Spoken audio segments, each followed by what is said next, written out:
Salam buat Tuhan Yesus. Haleluya, shalom. Saya percaya setiap kita dalam keadaan baik dan luar biasa.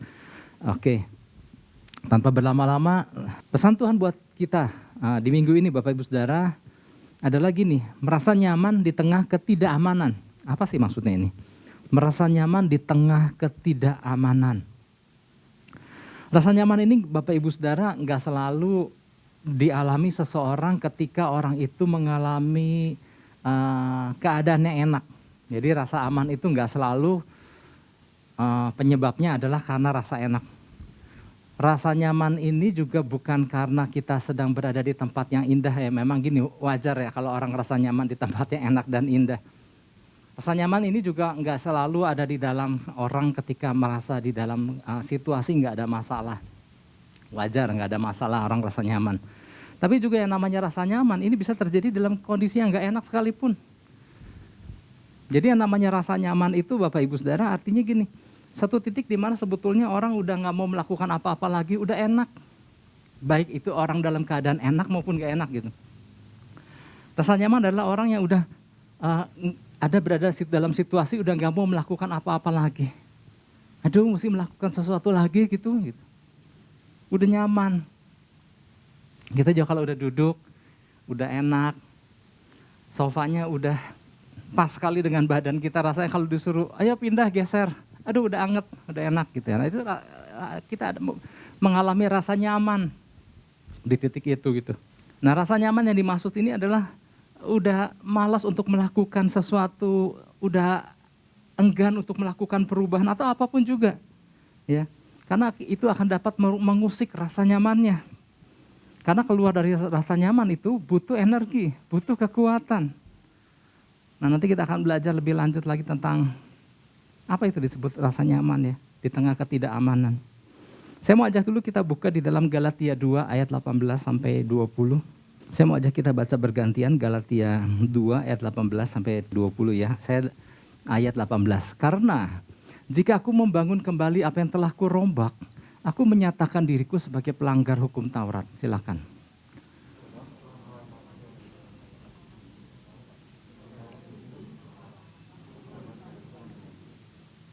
Namun aku hidup tetapi bukan lagi aku sendiri yang hidup, melainkan Kristus yang hidup di dalam aku. Dan hidupku yang kuhidupi sekarang di dalam daging adalah hidup oleh iman dalam anak Allah yang telah mengasihi aku dan menyerahkan dirinya untuk aku. Nah tadi penekanannya di ayat 18. Memang sih ayat ini rada enggak mudah Bapak Ibu Saudara ya.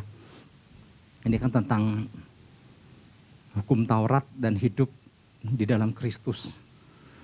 Saya mencoba untuk tidak memberikan penjelasan yang sedemikian berat sehingga kita jadi pusing. Gara-gara terima pesan jadi pusing gitu. Saya enggak mau ngajak setiap kita jadi pusing gara-gara ini. Tetapi saya mencoba menjelaskan secara sederhana. Apa sih maksudnya gitu ya. Karena jika aku membangun kembali apa yang telah kurombak, aku menyatakan diriku sebagai pelanggar. Kalau dalam Alkitab bahasa Indonesia pelanggar hukum Taurat. Ya. Kalau dalam terjemahan yang lain, aku menyatakan diriku sebagai pelanggar. Jadi apa yang udah Rasul Paulus bangun dia nggak mau kembali lagi.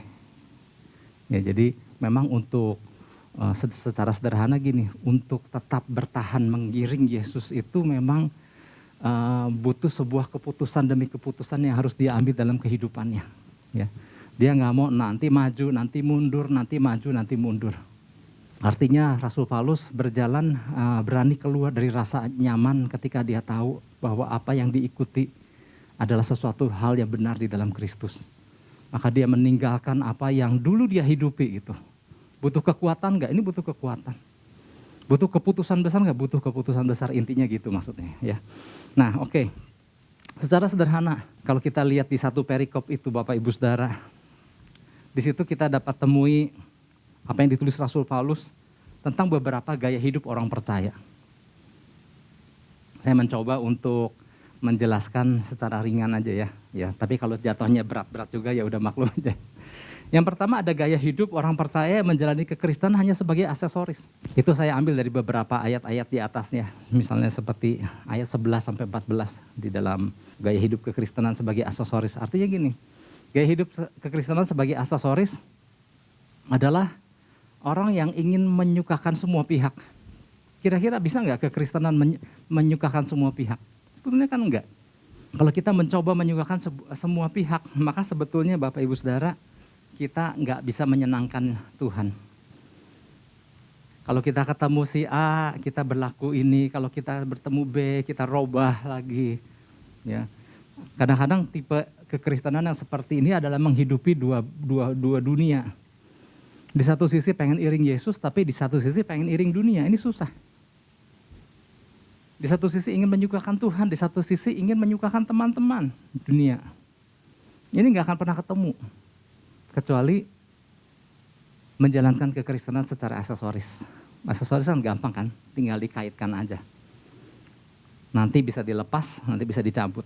Saya ingat dulu waktu masa-masa sekolah, kan dulu di zaman SMA saya, zaman seangkatan saya kan kalau SMA kan mesti pakai badge ya, badge dari Departemen Pedanka di sini, di samping dan di tangan. Nah saya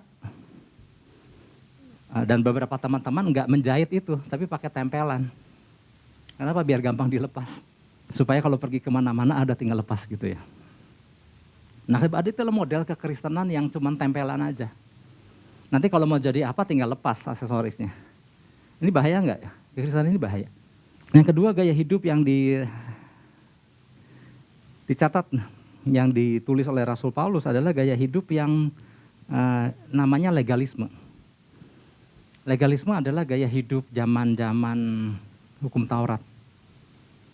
Semua serba, jadi kekudusan itu diukur dari seberapa kita terlihat suci, terlihat saleh, terlihat dari aktivitas keagamaan.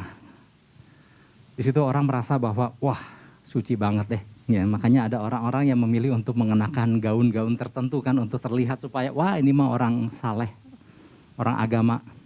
Ya. Nah ada orang-orang yang puas dengan tipe yang seperti ini supaya dilihat saleh, supaya dilihat wah ini mah taat. Ya. Makanya kalau kita lihat bagaimana kehidupan para ahli Taurat di masa-masa itu, termasuk di zaman Yesus, mereka kan senang ya sembahyang di pinggir jalan supaya terlihat dan orang hormati dia gitu. Ada nggak kekristenan yang model gini di masa sekarang? Ada, ya. Yang hanya menjalani sisi luarnya supaya terlihat baik dan dihormati orang. Kemudian ada tipe yang ketiga, yang mengajarkan bahwa ternyata bahwa hukum Taurat tidak menyelamatkan, tetapi di dalam Kristus kita mengalami kebebasan. Nah ini tapi kebebasan yang dimaksud ini adalah benar-benar kebebasan yang benar-benar bebas, sekehendak diri sendiri. Ada nggak yang model gini di zaman sekarang, kekristenan seperti ini, merasa bahwa Yesus sudah tebus, Yesus sudah ampuni segala dosa dan dia melakukan apa aja sekehendak hatinya. Ada nggak model gini? Ada ya, ada pengajaran-pengajaran di masa sekarang yang mengajarkan hal seperti ini. Nah ini udah dibahas oleh Rasul Paulus. Nah semua ini Bapak Ibu Saudara, kehidupan seperti ini, inilah kehidupan yang dikecam sama Rasul Paulus. Sedangkan Rasul Paulus berkata bahwa hidupnya saat itu sudah berpusat sama Injil Kristus. Dia udah mati oleh hukum Taurat dan sekarang hidup di dalam Kristus. Kristus dia telah disalibkan dengan Kristus. Nah hidup yang dia jalani adalah hidup bersama dengan Kristus. Kehidupan yang dikontrol oleh kebenaran, beriman kepada Kristus. Jadi bukan semata-mata oleh tampilan-tampilan luar dan lain-lain. Kalaupun sampai akhirnya terlihat salah, itu hanya produk aja. Nah kehidupan seperti inilah yang membuat seseorang pemercaya mengalami pertumbuhan di dalam Kristus, karena fokusnya Kristus. Dan Kristus hidup di dalam dia. Dan ada Injil yang menjadi penuntun. Nah, intinya sih itu. Itu yang di Rasul Paulus sampaikan dan itu yang boleh mendasari apa yang jadi pesan Tuhan. Artinya kalau Kristus hidup di dalam kita, tuntunannya adalah apa? Firman Tuhan. Tuntunannya adalah Injil Kristus. Jadi segala sesuatu yang di luar Injil Kristus kita harus kembali ke situ. Dan kita dimampukan oleh Kristus untuk berjalan di dalamnya. Nah, ini yang jadi pesan Tuhan.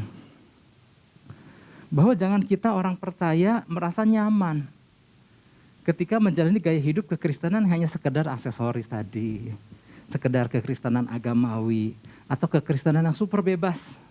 Ya, Karena merasa Kristus sudah bebaskan kita, jadi mau melakukan apa aja. Atau apapun judulnya. Apapun jenis kekristenan. Kalau nggak memiliki hubungan dengan Tuhan dan nggak memahami apa yang menjadi kehendak Tuhan, bukan itu. Yang Tuhan inginkan adalah, yuk tangkap berjalan bersama Kristus adalah kita berjalan mengikuti apa yang menjadi kehendaknya. Karena di dalam pesannya ini Bapak Ibu Saudara, sebenarnya saya hanya judul yang di awal ini memang saya mencoba untuk menyimpulkan, tetapi pesannya kurang lebih seperti gini. Ada banyak orang-orang yang menghidupi berbagai jenis kekristenan. Padahal udah jelas-jelas di luar dari kebenaran. Tapi mereka orang-orang Kristen. Nah mereka tinggal cari ayat-ayat yang mencoba menyetujui apa yang mereka lakukan. Ada orang-orang Kristen sejenis, pasangan sejenis. Ada nggak Kristen yang seperti itu? Ada. Tapi supaya nggak salah di hadapan Tuhan, maka dia cari ayat yang klop dengan apa yang mereka lakukan. Kurang lebih seperti itu. Dan mereka nyaman. Dan mereka menghidupi kekristenan mereka.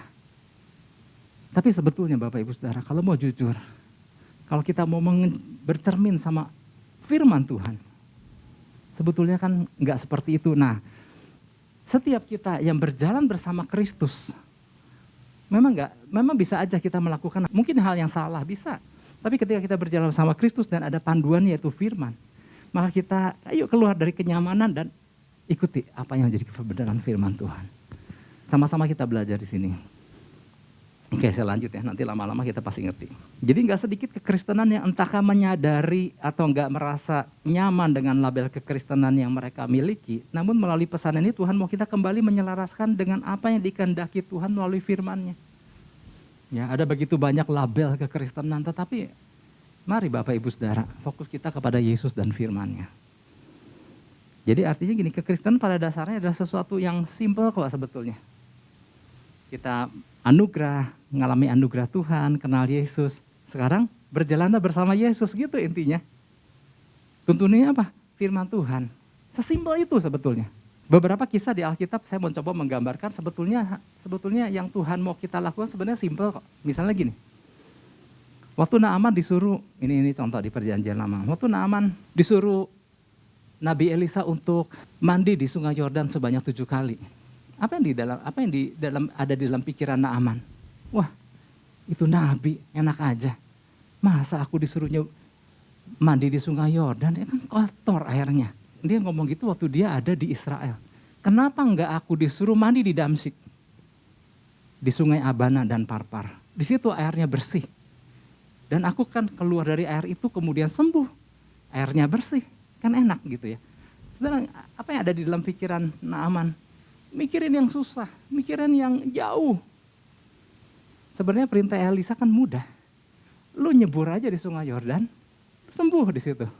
Sampai pegawai Naaman kan bilang, Tuanku, kalau sampai Tuanku disuruh yang rumit pun Tuanku pasti lakukan. Sekarang kan cuma disuruh nyebur aja. Kenapa nggak nyebur? Oh iya. Nah, kekristenan kurang lebih seringkali orang menempatkan posisinya kayak Naaman. Padahal sebetulnya kekristenan simpel kan. Ikuti aja firman Tuhan gitu. Ikuti aja apa yang menjadi kehendak Tuhan. Kadang-kadang orang terlalu rumit, ingin mikir sendiri, ingin berjalan sendiri, ingin melakukan apa-apa sendiri. Oke, satu lagi. Saya pernah sampaikan. Inti dari kisah Joshua yang seru itu kan. Kitab Joshua kan wow ini luar biasa. Salah satu kitab favorit buat saya.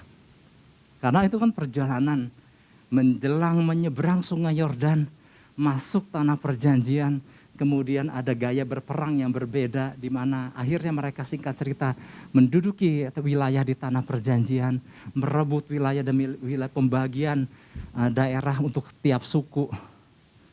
Tapi sebetulnya gini, inti dari kitab Joshua apa sih? Saya pernah sampaikan ya. Ternyata inti kitab Joshua simpel.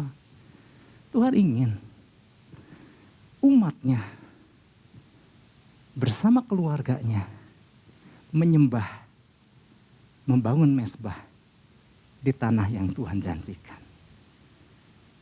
Inti kitab Joshua sangat simpel.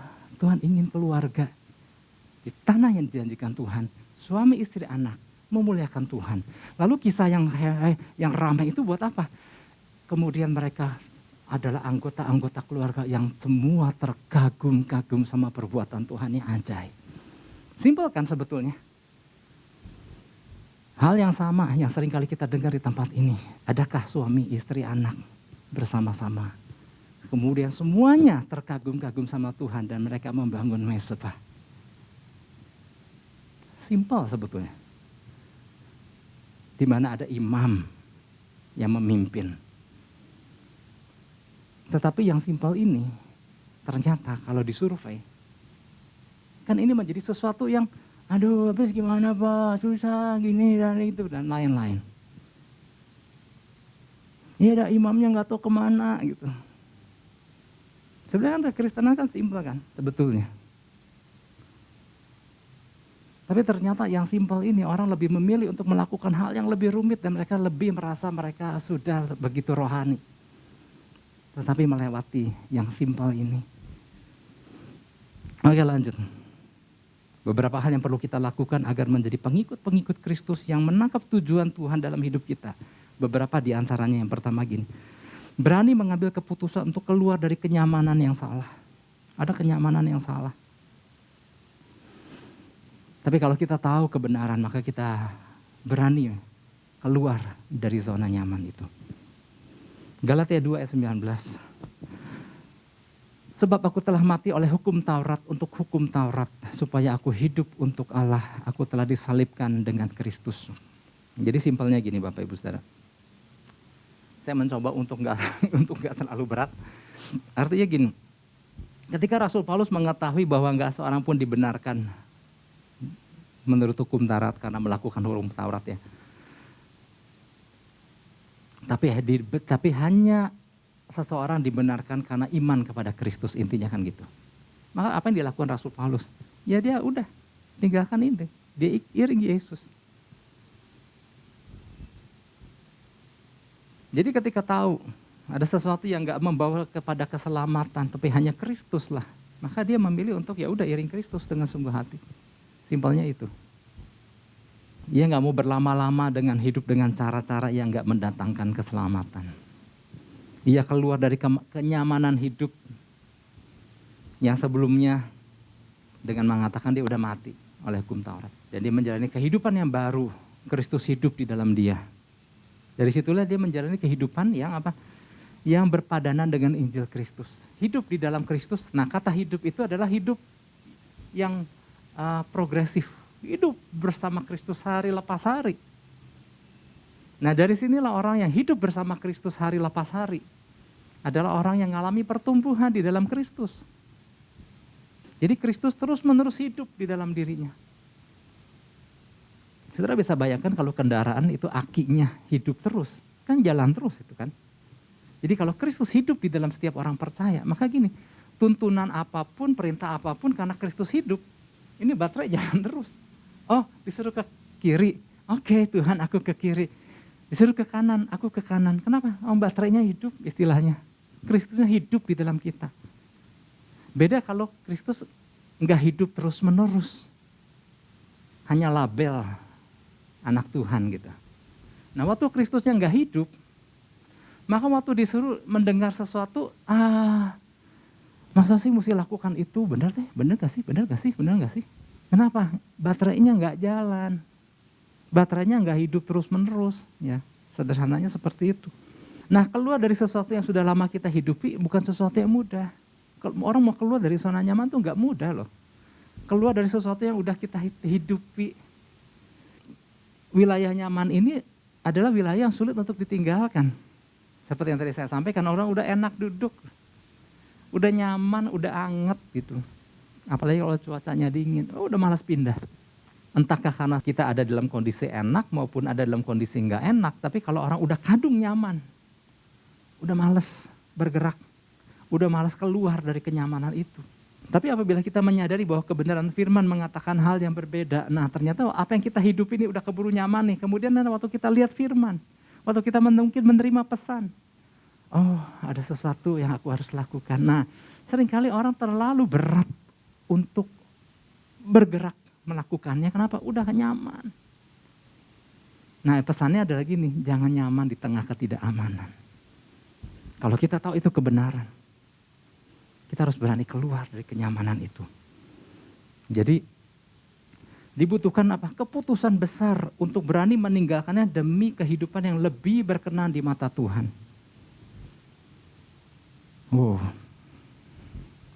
Jadi waktu kita sebetulnya gini, waktu kita terima Kristus, ya kasih anugerah Tuhan pilih kita, kita menerima Kristus. Nah waktu kita menerima Kristus itu bukan proses yang pasif.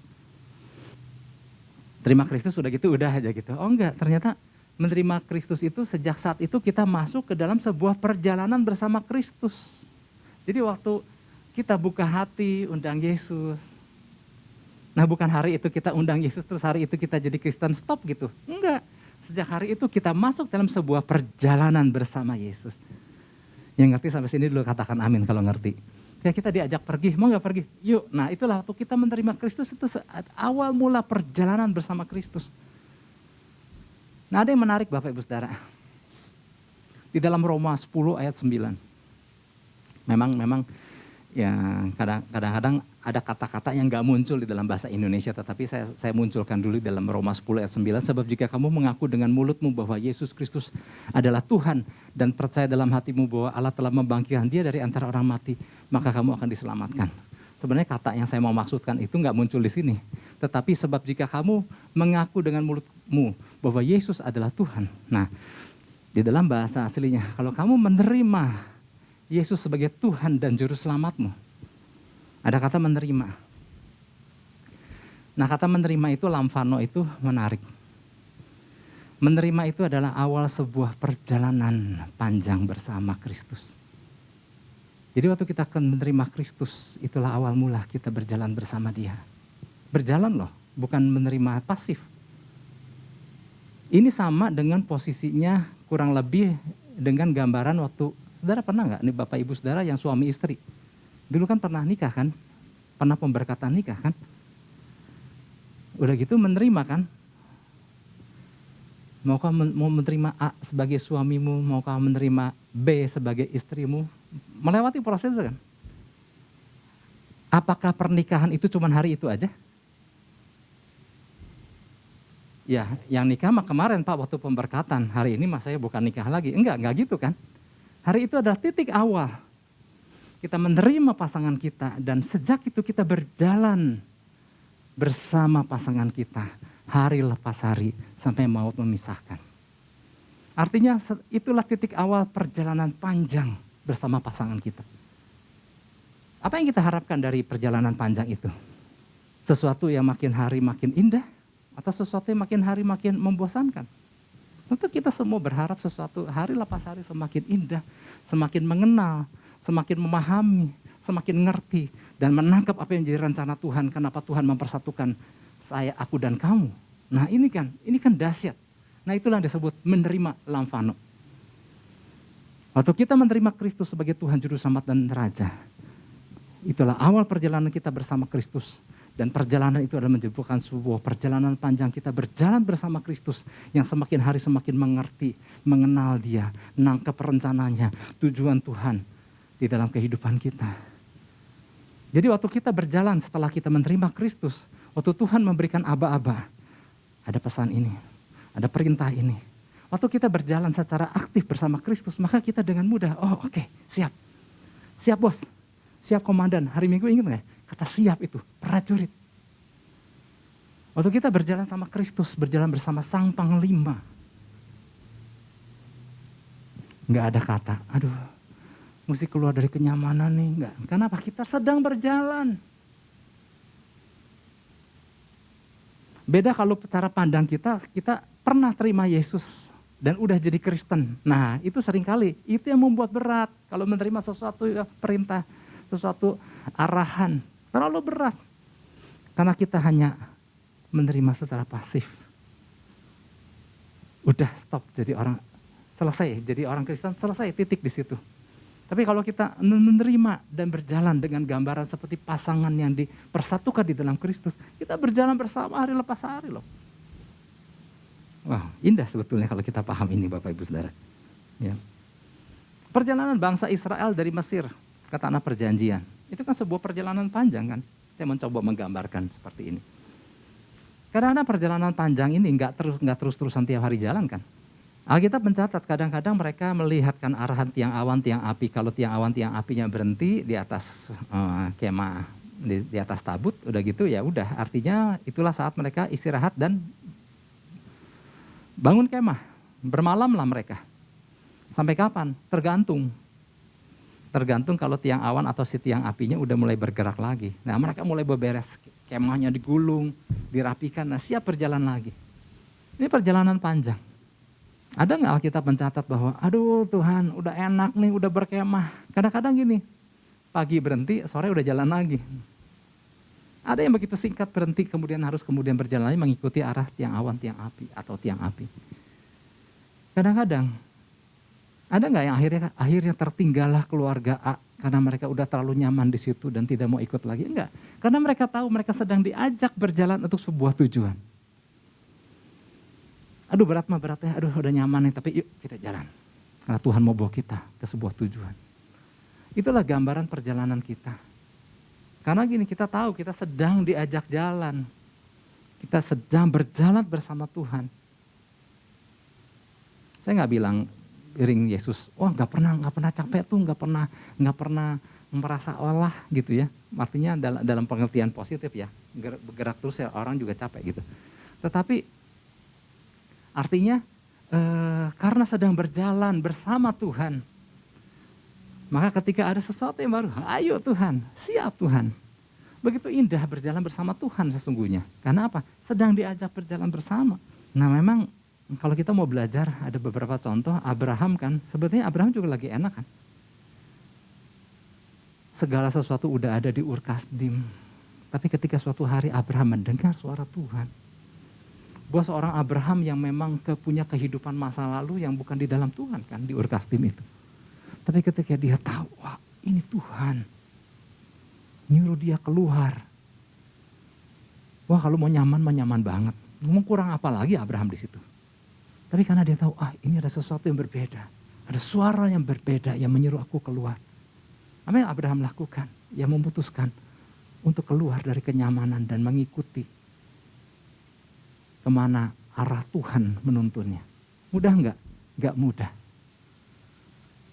Tapi buat Abraham, ayo kalau engkau tuntun aku berjalan. Dan inilah awal mula perjalanan Abraham, perjalanan panjang Abraham bersama Tuhan sampai dia disebut sahabat Allah. Tapi juga ada kasus seperti Daud ya. Daud merasa udah nyaman, aduh udah nyaman nih. Yang lain pada perang, aku mah udah gak mau. Aku mau diam aja gitu. Dan akibatnya di tengah kenyamanan Daud di situ jatuh. Ya, kisah tentang Daud bersama Batsheba. Jadi rasa nyaman adalah suatu keadaan yang berbahaya yang akan menuntun seseorang kepada gaya hidup santai. Menurunkan kewaspadaan, orang udah gak berjaga-jaga lagi. Bahkan hidup dalam rasa nyaman adalah melemahkan stamina rohani seseorang. Gak ada yang salah dengan menikmati zona nyaman. Tapi kalau kita terus-menerus berada menikmati zona nyaman itu bisa membuat kita jadi statis. Tapi kalau kita punya sebuah cara pandang bahwa aku sedang berjalan bersama Tuhan. Ke sebuah tujuan Tuhan. Hari lepas hari. Di situ kita terus ada dalam kondisi selalu siap. Sehingga ketika kita bercermin pada firman, kita berkata, oh iya aku harus lakukan ini. Atau kita bercermin dengan apa yang terjadi dalam kehidupan kita, wah ternyata gak selarasnya, yuk kita lakukan gitu. Jadi jangan sampai apa yang menjadi pandangan Rasul Paulus, kok banyak judul kekristenan, model-model, banyak labelnya. Karena ada orang gini, acuannya bukan Kristus dan firmannya, acuannya adalah kebenaran sendiri. Jadi udah gini juga enak lah, gini juga cukup lah. Seperti yang kita lakukan dan merasa benar, nah itu yang bahaya. Makanya seperti yang pesan Tuhan sampaikan, ada orang sejenis dan Kristen dan mereka nyaman, gak ada yang salah dengan mereka gitu. Kenapa? Karena gak bercermin lewat firman. Nah Tuhan mau yuk berani keluar, lihat kebenaran, berani keluar, ikuti apa yang jadi ketuntunan Tuhan, apa yang menjadi kebenaran Tuhan.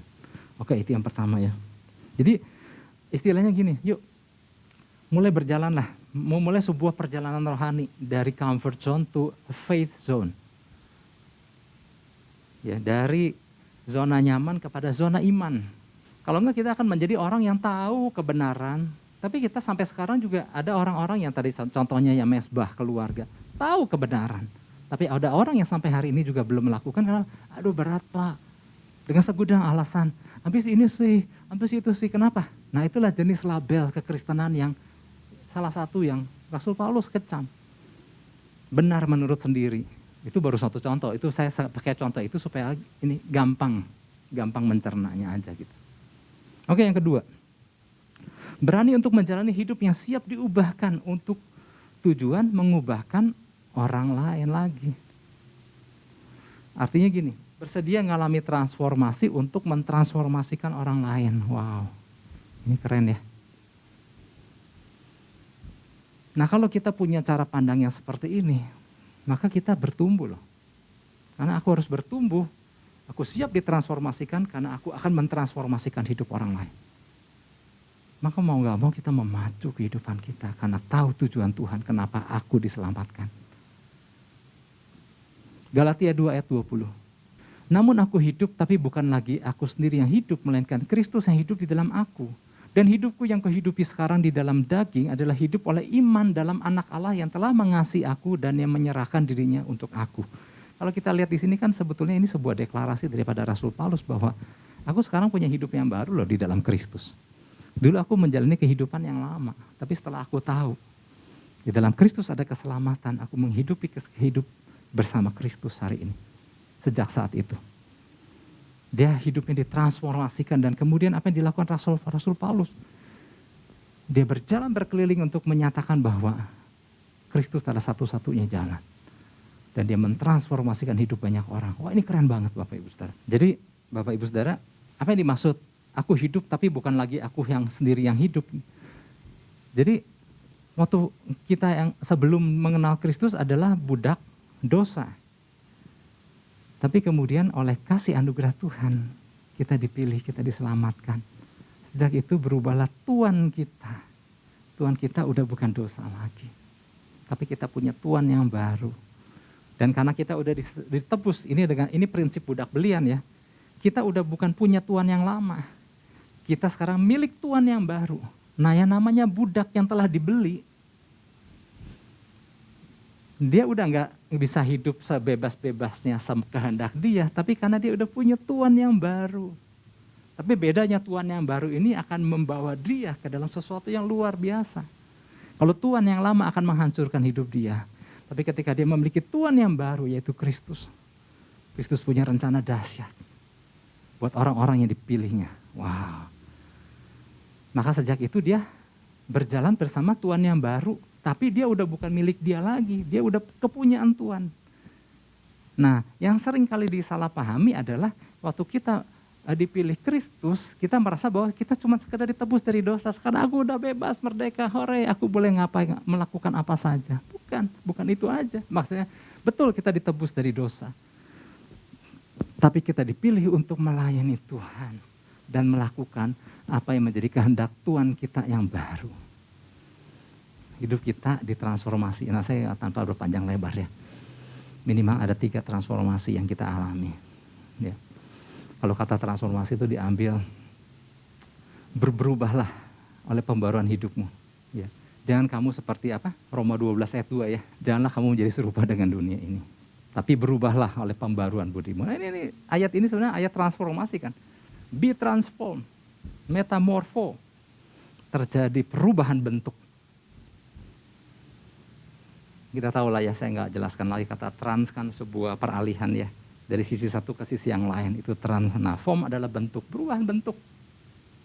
Nah minimal ada 3 macam transformasi yang perlu kita pahami dan kita tangkap dalam kehidupan kita. Nah ini perlu ya supaya gini. Jadi bukan cuma transformasi, cuma sekedar dulu bukan Kristen, sekarang jadi Kristen. Bukan cuma itu. Kadang-kadang kenapa ada orang gak bertumbuh, kenapa? Cuma merasa dulu bukan Kristen, sekarang jadi Kristen gitu. Tapi minimal ada 3 transformasi yang kita alami. Yang pertama gini, transformasi posisi. Position transformation. Sedikit belajar. Jadi yang pertama berubah dalam kehidupan kita di dalam Kristus adalah perubahan posisi. Terjadi transformasi posisi. Inilah transformasi tingkat pertama yang terjadi ketika seorang percaya kepada Yesus Kristus. Jadi transformasi ini terjadi seketika itu juga. Terjadi pembaruan, kelahiran kembali atau lahir baru. Itu disebut pembaruan posisi. Begitu kita terima Kristus, langsung kita punya posisi baru. Aku anak Tuhan. Orang-orang yang berhak menerima janji-janji Tuhan. Hari itu juga kita berubah posisi kita. Nah, hari itu juga kita mengalami perubahan status dari orang berdosa menjadi orang benar. Ya kan, kita pernah belajar lah itu ya. Dari musuh Allah menjadi apa? Anak Allah. Jadi terkutuk menjadi orang yang mengalami berkat Tuhan. Dari orang yang mengalami kematian kekal menjadi orang yang mengalami hidup kekal di dalam Kristus. Dari penyembahan berhala menjadi penyembah Kristus. Itu perubahan terjadi saat itu. Perubahan posisi, transformasi posisi. Saya percaya semua orang di dalam Kristus mengalami ini. Perubahan status, perubahan posisi. Tapi bukan itu aja iring Yesus itu. Ada yang kedua, transformasi perilaku, behavior transformation. Kira-kira kalau kita bercermin sama kehidupan Rasul Paulus kan, dulu orang ganas, dia ngaku sendiri dulu orang ganas. Penyiksa jemaat Tuhan, penyiksa pengikut Tuhan, pembantai, membunuh. Bahkan perjumpaan dengan Yesus itu terjadi ketika dia dalam perjalanan ke Damsyik untuk seret itu orang-orang percaya di sana. Nah, perubahan posisi dia udah alami. Terus yang terjadi adalah dalam kehidupan Paulus terjadi apa? Perubahan perilaku. Ada perubahan terjadi, ya, karakternya, sikapnya, perbuatannya, semua dapat dilihat, dapat diobservasi dan dapat diukur, gitu ya. Jadi terlihatlah gitu, nyatalah gitu. Nah itulah yang dikatakan ada terjadi perubahan. Kalau dulu Rasul Paulus tukang bantai jemaat Tuhan, kemudian setelah iring Yesus tukang bantai jemaat Tuhan, ya nggak ada perubahan perilaku. Nah, berbeda dengan perubahan posisi, itu terjadi seketika. Tapi kalau transformasi perilaku terjadi secara bertahap melalui sebuah proses hari lepas hari. Makanya berjalan bersama Kristus itu, kita berjalan bersama Dia hari lepas hari, pasti terjadi transformasi perilaku ini. Ketika hari lepas hari terjadi transformasi perubahan-perubahan, waktu Tuhan berikan sebuah perintah, arahan, kita dengan mudah, oke Tuhan, oke siap bos. Yang ketiga adalah transformasi komunitas, community transformation, di mana kita ada perubahan terjadi. Nggak usah jauh-jauh, waktu kita ada di dalam keluarga, harus terjadi sesuatu di keluarga itu. Harus terjadi transformasi karena kita ada untuk mentransform. Menghadirkan kerajaan surga di mana Tuhan tempatkan kita. Wow, itu dahsyat. Ini belum bicara mentransformasi kota, mentransformasi wilayah. Tapi dari lingkup kecil, dimanapun kita berada. Kita nangkap kita yang sudah ditransform. Secara posisi, secara behavior. Tapi juga kita bisa mentransformasi komunitas. Dan komunitas terkecil adalah keluarga. Ada suami, ada istri, ada anak. Nah inilah kebenarannya. Apabila mungkin kita belum ada di wilayah itu dan kita tahu kebenaran, apa yang akan mendrive kita? Tetap diam di rasa nyaman?